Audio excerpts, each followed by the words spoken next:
إذن حياكم الله. خرج كعادته حفيظ الدراجي ليخبر القطيع، ليخبر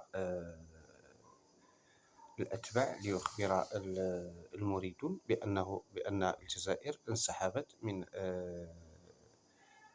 من السباق على تنظيم كان 25 و 27. حفيظ الدراجي كعادته مثل المنجمين كذب ولو صدق، لأنه الجزائر لم تنسحب بل انهزمت شر هزيمة، وهو متأكد من أنها حتى ولو لم تنسحب كانت ستخرج دليلة صغيرة مثل ما خرجت من البريكس. الجزائر غير قادرة على المنافسة، سواء لن تستطيع على منافسة حتى البنين، فما بالك بالسنغال والمغرب. حفيظ الدراجي بهذه الخرجة إنما أراد أن يهيئ القطيع للصدمة، يهيئ المجتمع الجزائري إلى النكبة، لأنه دخولها في هذه المنافسة هي دخول خاسر، لأنها لا تمتلك لا المعايير ولا المقاييس ولا القدرة على التنافس كما قلت، ولو مع الصومال، لأن الصومال كانت قد هزمتها في الأمم المتحدة، حيث تحصلت الصومال على 87 بينما حصلت الجزائر على 84 صوتا فقط. إذن في إطار امتصاص الغضب، في إطار تهيئة الرأي العام، خرج هذه الخرجة التي هي بطبيعة الحال محسوبة، واعتقد بأن الجزائريون الأحرار سوف يصدقونه.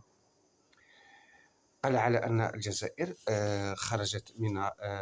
انسحبت من السباق التي خسرته قبل أن تنسحب منه، وذلك من أجل بناء وتأطير وتقوية المنتخبات والمؤطرين والحكام.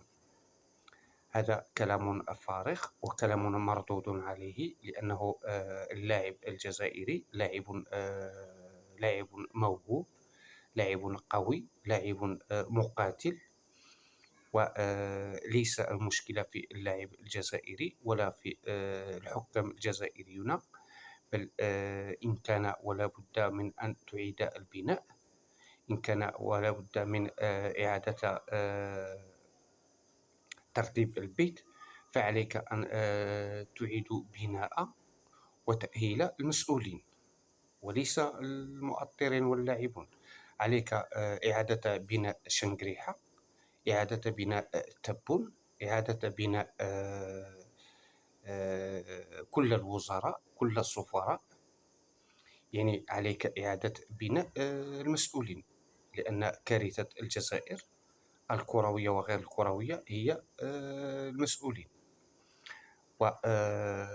وأحيطك علما أن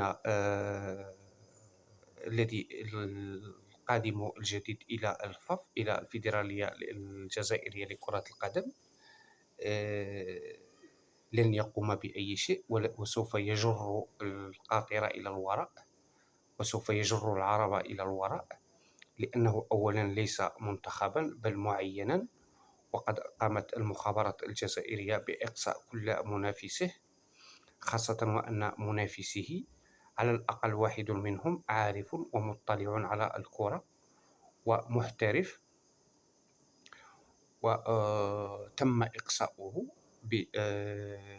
إقصاؤه من طرف المخابرات، والمخابرات هي التي أتت بصادي إلى رئاسة الفاف، مع العلم أن صادي هذا لا يعرف في كرة القدم، ولم يسبق له أن تعرف على كرة القدم، ولا علم له بكرة القدم.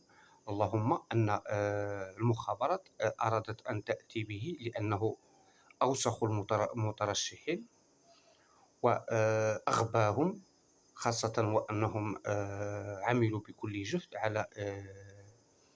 على إقصاء رجل أولا نظيف وقضى كل حياته في الكرة، يعني السيد ضيع سنانه في كرة القدم، وهو المسمى إيغيل علي. إيغيل علي هذا منذ نعومة أظافره وهو يداعب الكرة، ودرب في الجزائر وخارج الجزائر، ولعب مع المنتخب الوطني الجزائري. يعني الرجل مطلع جدا جدا على كرة القدم. أما الصادي هذا فأتي به لأنه مثلك كلب ينبح لجناح التوفيق وشنقريحة.